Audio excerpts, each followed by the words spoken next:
তোরে পাতলা মনে করে আমরা তো আপনার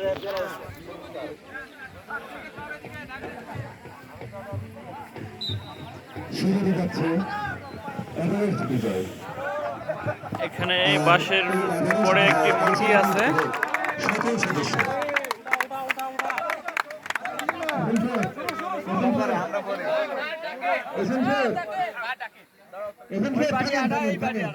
এখানে মধ্যে কিছু কাজ দিয়েছে, কথা বুঝছেন? এইটা আয়োজনের দায়িত্ব দিয়েছেন জুনেন্সু, আর উনি আসছে পুরো টিম। মানে যেটা কারচুপি করছে এটা বোঝা যাচ্ছে। কারচুপি করে নাই? আচ্ছা ঠিক আছে।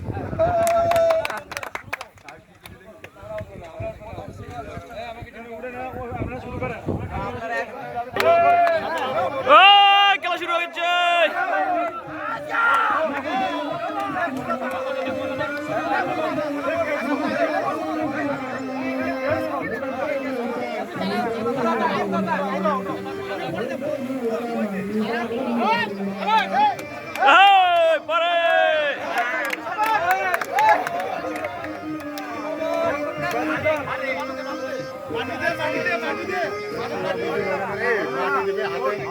পকেটে করে মাটি নিয়ে উঠছে।